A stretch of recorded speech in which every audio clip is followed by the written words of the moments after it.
দুই উইকেটের কত পার্থক্য! একটাতে আয়নার মতো দেখা যাচ্ছে, আর একটা যেন অনেকটাই টিপিক্যাল মিরপুরের উইকেটের মতো। অর্থাৎ কিছু কিছু জায়গায় যত পায়ের ছাপ পড়ছে তত কালচে রং ধারণ করছে। বোলিং স্পেস থেকে শুরু করে ব্যাটিং এর জায়গাটাতেও মিরপুরের মতোই। এই বলটাই দেখুন কতখানি টার্ন করেছে। উইকেটের উপরে শুকনো ঘাস ছিটিয়ে তার উপর বারবার রোল করে তৈরি করা হয় এই ধরনের বিশেষ উইকেট, যেখানে বল কিছুটা থেমে যায়, একই সাথে বল খানিকটা টার্নও করে, যাতে করে স্পিনাররা বেশি সুবিধা পেয়ে থাকে, যাকে বলা হয় একেবারেই টিপিক্যাল মিরপুরের উইকেট। শোনা যাক সেই আলোচনা।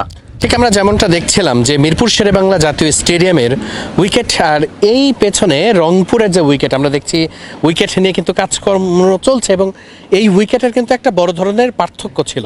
আমরা যতটুকু দেখেছি যে এই উইকেট অনেক বেশি পিচ্ছিল্য করা ছিল, অনেকটা শানের মতো ছিল।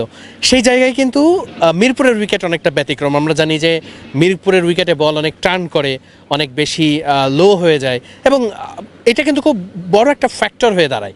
এবং এলিমিনেটর রাউন্ডে তো এখন আসলে বাঁচামলার লড়াই, প্রত্যেকটা ম্যাচই রংপুরকে জিততে হবে, টানা হয়তো বা তাদেরকে প্রত্যেকটা ম্যাচই জিতে যেতে হবে, তাছাড়া আসলে টুর্নামেন্টের এই জায়গাটাতে তাদের টিকে থাকার কোনো সুযোগ নেই। যে দলটা প্রথম থেকে আসলে চ্যাম্পিয়ন হওয়ার জন্য খেলছিল এবং প্রত্যেকটা ম্যাচ তারা জেতা শুরু করেছিল, তারা শেষের দিকে এতটাই ছন্দপতন হয়েছে এবং এই জায়গাটাতে আসলে প্র্যাকটিসের ক্ষেত্রে তারা একটা খুব ভালো অবস্থান নিয়েছে, যে তারা অনেকটা মিরপুর ধাঁচের উইকেট এখানে আজকে আমরা দেখেছি যে তারা তৈরি করেছে।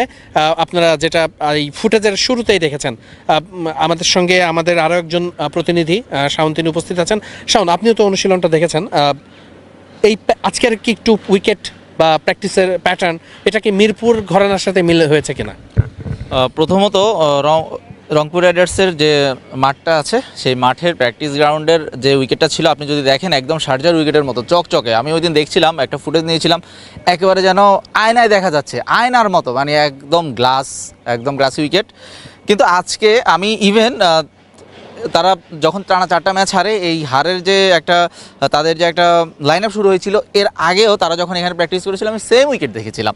কিন্তু আজকের উইকেট দেখে আমি একেবারেই অবাক যে ওরা রাতারাতি বা এক সপ্তাহের ব্যবধানে পুরো উইকেটটাই চেঞ্জ করে ফেলেছে। কারণ রংপুর দেখেছে তারা এখানে প্র্যাকটিস করে যখন তারা মিরপুরে যাচ্ছে তারা খাবি খেয়ে যাচ্ছে। তারা যখন এখানে ওদের আগের যে উইকেট ছিল এবং সিলেটের উইকেট কাছাকাছি, রান হয় অনেক, স্পোর্টিং উইকেট চট্টগ্রামেও সেম।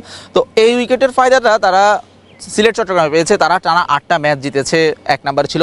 কিন্তু যখনই কি তারা মিরপুরে ফেরার পর থেকে তারা রাজশাহীর সাথে 2টা ম্যাচ হারলো, তারা খুলনার সাথে হারলো, অর্থাৎ তারা হারতেই আছে। তারা বরিশালের মতো দলকে যেখানে ব্যাক টু ব্যাক 2টা ম্যাচ হারাচ্ছে, তারা এখানে এসে রাজশাহী বা অন্যান্য দলগুলোর সাথে হেরে যাচ্ছে। মানে একেবারেই যাচ্ছে তাই অবস্থা। যে দলটা 1 নাম্বারে ছিল তারা এখন এলিমিনেটর খেলতে হবে 3-এ। তো তারা আসলে নিজেরাও আসলে বুঝতেছে না। কারণ আপনি এই উইকেটে খেলে, আপনি মিরপুরে এই উইকেট আপনি 200 রানের উইকেটে প্র্যাকটিস করে আপনি খেলবেন 130 রানের উইকেটে, সেটা আসলে এই ব্যাটারদের জন্য আসলে অনেক টাফ। সেটাই আর কি আজকে তারা মনে হয়েছে যে এই প্যাটার্নের উইকেটটা এখানে তৈরি করেছে। হ্যাঁ, তো মিরপুরে আমি মাঝে দেখেছি ওরা যখন ছন্দপতন হয়েছে, তারা মিরপুরে যে একাডেমির মাঠের উইকেট আর মিরপুর মেইন মাঠের উইকেট দুটোই তো কাছাকাছি, তো ওখানে গিয়ে প্র্যাকটিস করেছে। আজ হয়তো বা স্লট এরিয়া থাকে বা নিজেদের মতো মাঠটা প্রিপেয়ার্ড হয়েছে, তাই এখানে প্র্যাকটিস করেছে। কিন্তু একেবারেই রংপুর যখন কোণঠাসা হয়ে গিয়েছে, একেবারে তারা উইকেট চেঞ্জ করেছে, তারা মিরপুরে প্র্যাকটিস করা শুরু করেছে। এটা খুব ভালো মুভ তাদের জন্য। কিন্তু দলটার প্ল্যানিংটা ভালো, যে নিজেদের মাঠেই প্র্যাকটিস করলাম, নিজেদের গ্রাউন্ডে প্র্যাকটিস করলাম, মিরপুরের উইকেটের লেভারেই প্র্যাকটিসটা করলাম। সেটাই আসলে রংপুরের প্র্যাকটিস, হয়তো বা রংপুর সর্বোচ্চ চেষ্টাটাই করছে। তবে শেষ পর্যন্ত মাঠের খেলায় রংপুরকে এখন জেতা ছাড়া কোনো উপায় নেই। ওই যেটাকে বলা যায় যে দেওয়ালে পিঠ থেকে যাওয়ার মতো সেই সিচুয়েশনটায় এখন রংপুর রয়েছে। এখানে বিদেশি নতুন ক্রিকেটার আসবে কি আসবে না, এরকমও অনেক সমীকরণ আছে। সব কিছু মিলিয়েই মাঠের খেলায় রংপুর ভালো করতে পারে কিনা এখন সেটাই দেখার বিষয়। বসুন্ধরা স্পোর্টস কমপ্লেক্স থেকে ওয়াহিদ মুরাদ এবং আমার সঙ্গে রয়েছেন শাওন।